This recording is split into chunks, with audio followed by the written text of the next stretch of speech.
there. I want to try something here. To put something into words that is about words, and as far as I know, cannot be spoken. But, in embracing no limits, I'm going to give it a go, and we'll see what comes out. Words, whatever else they are also limits. When you name a thing, you separate it out from the rest, from the wholeness. You isolate it, and you limit it to a small thing, which is a limit both of what it is and what it isn't. And so words enforce separation. They're more linear than most of us realize. And so, if you have a child, a toddler, and you're going on a nature walk,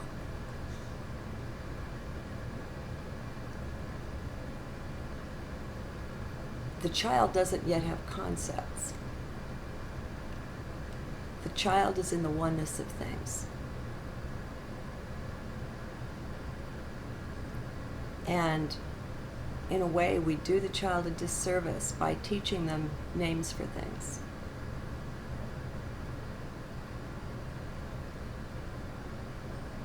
That's a bird. Even worse, that's a robin. And so the child doesn't feel any more desire to explore what that is really.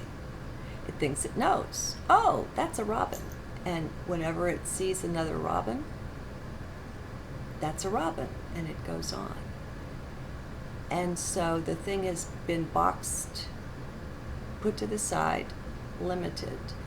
And it's life, it's nature, it's wholeness, it's the song that it sings just by being what it is, no pun intended, is cut off by this label.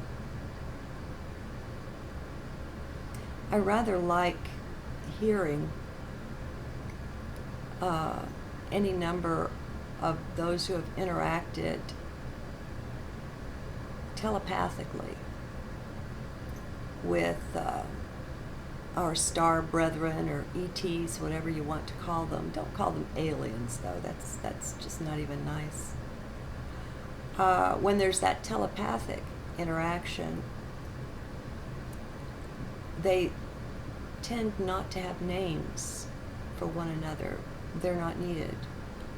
The completion, the wholeness of the communication, it's just known who is speaking, who you're speaking about, telepathically. And so I think a lot of times they'll give themselves names for us, just to give us a handle. We who yet use this very 3D means of communication, the mouth and the lips and the tongue, believe it or not, your teeth are involved too, and the very linear words, one after another, all in a nice, neat little row. So we go from words to sentences. A word is complete in and of itself. That's a robin. There it is. That's what it is. And it cuts the child's curiosity off. And then we have a sentence. With a sentence, it's not so simple, because a group of words have to be combined in some way to transfer the thought. And so we both open ourselves up to being misunderstood, because people are different and they'll hear you differently. And you don't know what they're hearing. You might know what you're saying and what you're thinking, but you don't know what they're hearing unless you're telepathic. And so, you know, lately, every time I go to record, it rings.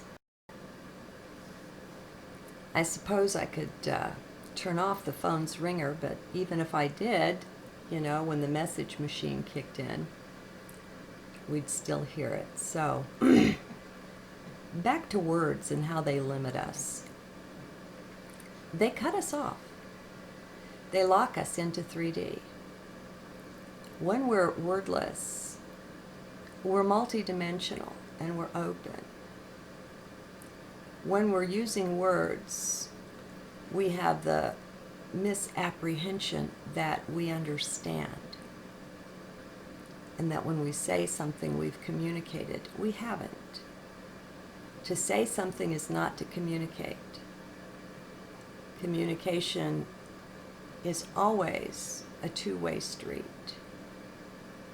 And until you know how you're understood and you know that you're understood, you haven't communicated. You've just said something that's different. Communication is far deeper. And I, for one, am quietly joyous over us getting ready to leave words behind. I suppose it's not that we won't be able to use them. No, Kismet. No. But that we will not need to. That there are finer and fuller ways to communicate. And perhaps our main use for words will be in communicating with those who are in 3D when we've gone beyond. It would be really good if we would begin to detach from all of our ideas around words and communication. The challenge always seems to be in thinking we know something. In thinking we know something, we cut ourselves off from everything that is, because we think we know. We're not curious, we just know. And so you don't know what it is you don't know. And in our use of words, we've largely cut ourselves off from Mother Nature. That's not a robin. That's a being. That's an individual being. It's like going around saying, oh, that's a human, you know. What does that tell you, that's a human? Well, it's the same with that's a robin, you know. Stay out of mind with this. Always be in heart, so that you have the benefit of your intuition. The voice of guidance is within, and we have to station at least a part of ourselves there to hear it, to listen for it. We've got to know that we don't know. Let's all join Socrates in knowing that we truly know nothing. Everything that we think we know is actually in the way of knowing. And that's perhaps one of the unsung wonders of being empty.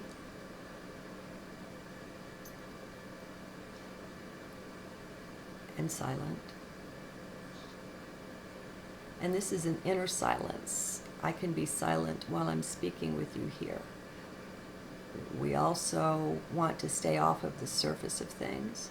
As soon as you interpret things based on the surface appearance, you've missed the boat. You're not there. And you're at risk of thinking that you made the boat. Thinking that you know, that you understand.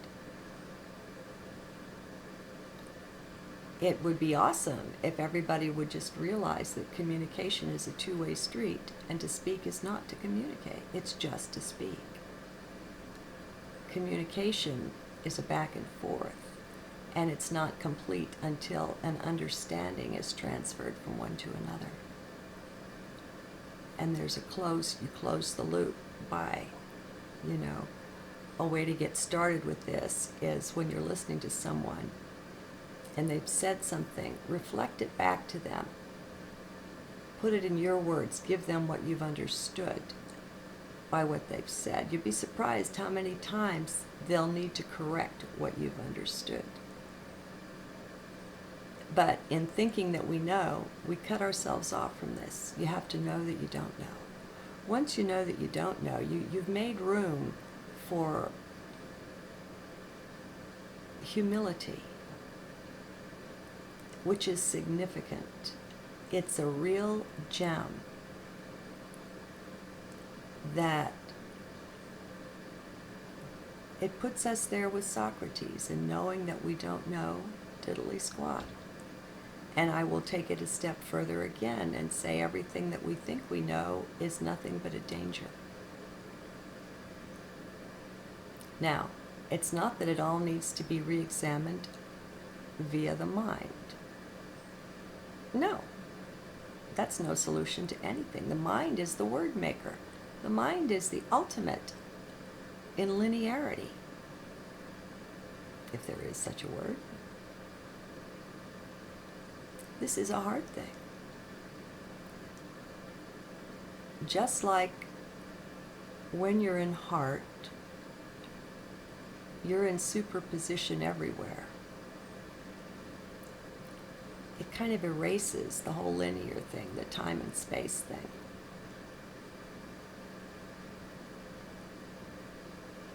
Forgot where I was going with that.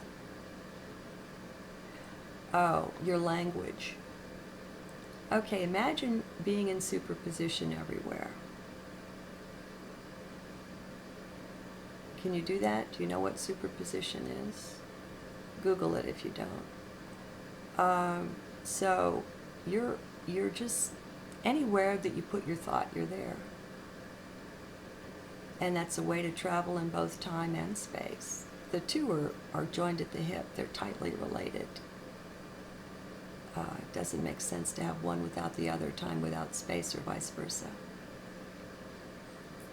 So by being at every point there is, all you have to do is turn your attention to some particular point somewhere or somewhen, and you're there. This isn't OBE stuff. This is different. This is heart with a capital H to distinguish it. With your words and with your communications, it's the same. A sentence that has a beginning, a middle, and an end cannot convey it. You can't use something that's limiting to convey the totally unlimited. And so people, for instance, when people have NDEs, near-death experiences, and they talk about being all-knowing, about any question that enters their mind immediately, it's like they have a download with the answer and so much more. It's very complete. It's not just a little something. It's not linear. It's a whole woven tapestry of some things that it takes a while to unpack for someone in 3D. And I'm going to suggest this is also a heart activity and not one of the mind. The heart will unpack it and eventually help the mind to put some words around it.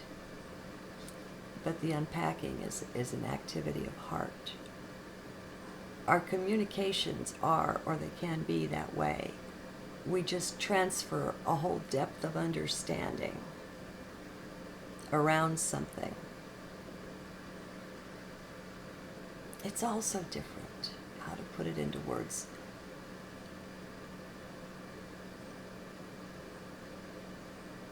Is this enough?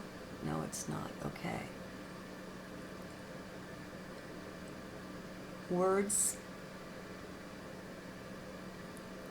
are also power.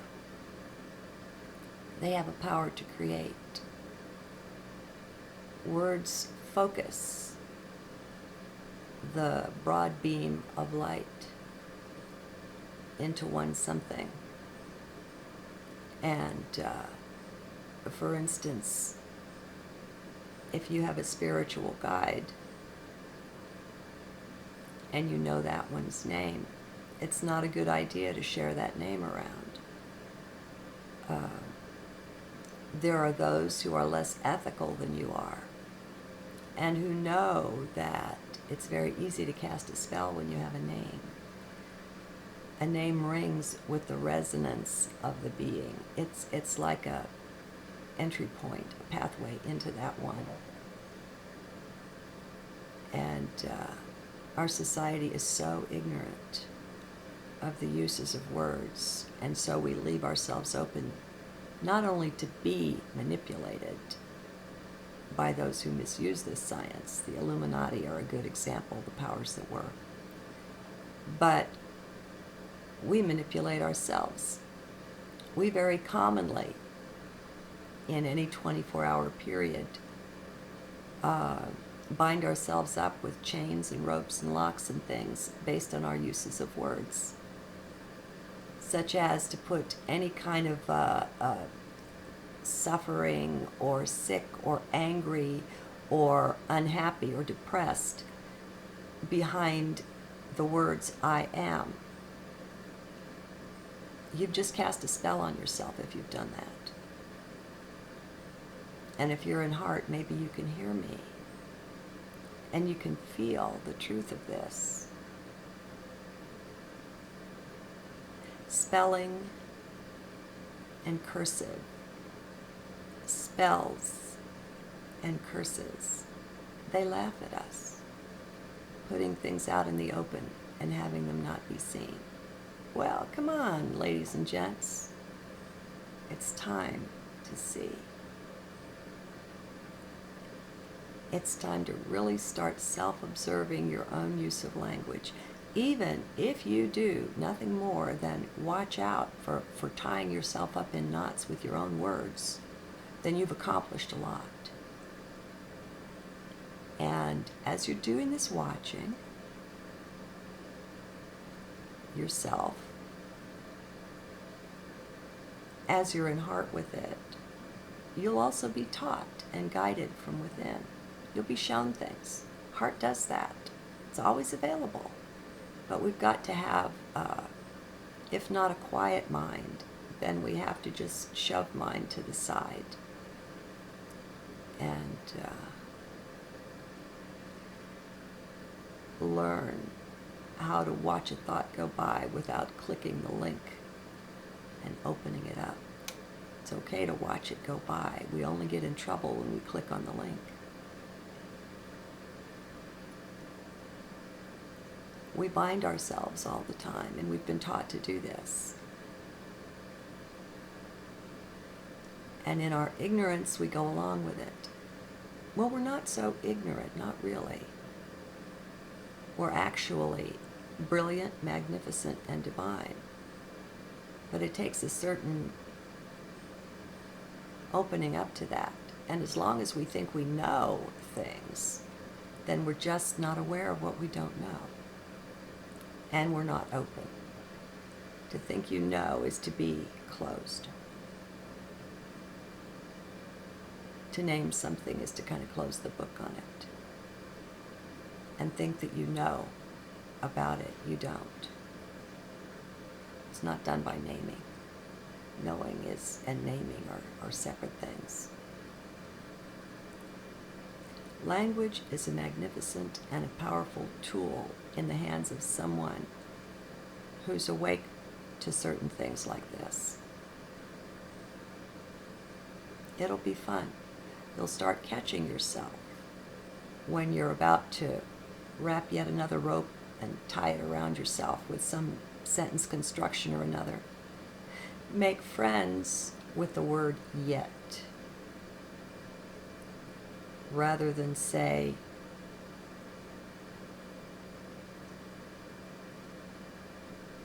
I feel lousy. You could say, I don't feel too good yet. That's kind of awkward, but yet is to tack on something that leaves a certain amount of openness in the construction, in the sentence construction. I haven't learned how to do this. I don't know how to do this. I don't yet know how to do this, or I don't know how to do this yet. See, you're leaving the door open. It's not a complete and total openness, but it's a whole lot better than just slamming the door on yourself and locking yourself in with a statement like, I don't know how to do this. Whatever it is, you would name what it is. Words are powerful. And the subconscious doesn't make any value judgments of any kind. It takes whatever you say and it puts it in as a rule, as this is true. And so it works to bring it about. And so what you're doing is you're working against yourself by using words that way. And you see, we've just examined the one construction, the I am. Of course, it's the most powerful one in the language that I'm aware of. So it probably pays to start there.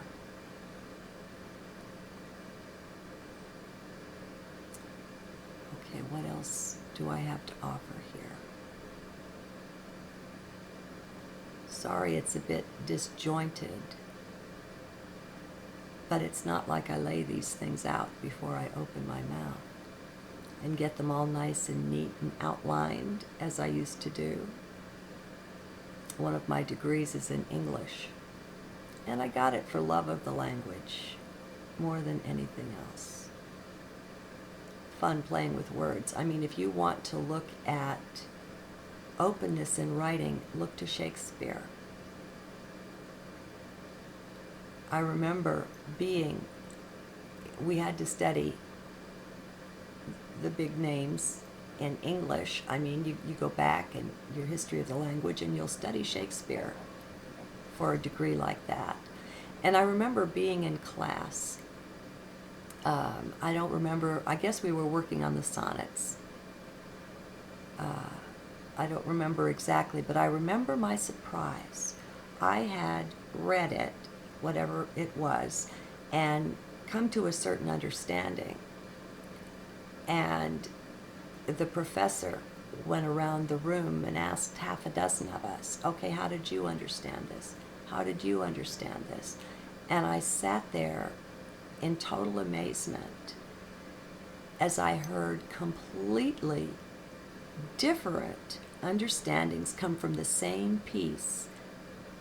And yet each one could use lines in the piece to reinforce and hold up their understanding. It was coherent, even though it was completely different from mine, or from Joe's or Bob's or Betty's or whatever. And I remember thinking, oh my God, this is totally multidimensional. How did he do that with words? I can promise you it wasn't William Shakespeare who did this writing. I mean, you can know that psychically. Just look at a picture of him and tune in. It's not there.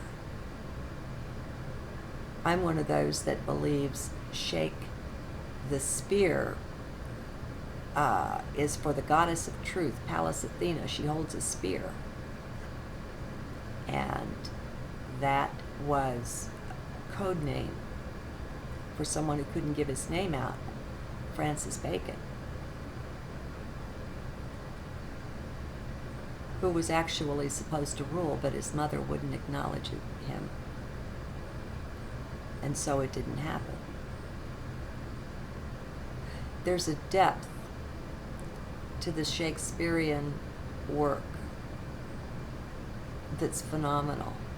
It's the best use of language.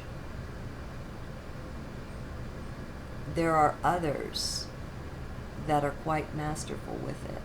But when you find someone whose writing can be whole and complete with several different understandings that truly clash, that don't have a lot to do with one another, and yet they're supported and they're coherent across the board, you know you have something special. It's also an illustration of don't think you know. Don't think you've communicated just because you've spoken. I thought my understanding was the right one until I heard everyone else say, no, this is what I heard. And so words don't communicate. They're tools that we use. Communication means I pass a meaning on to you. And if I haven't passed the meaning on to you, if you haven't received it, then I haven't communicated.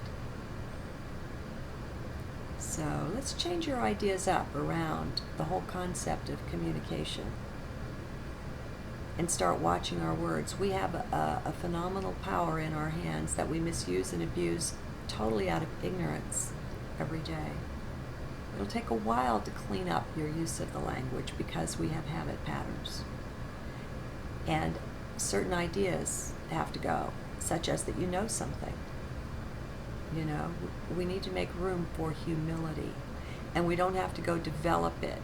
It already exists full-blown in heart. If we will just enter deeply enough into heart, there's an openness and an emptiness that's maybe the epitome of humility.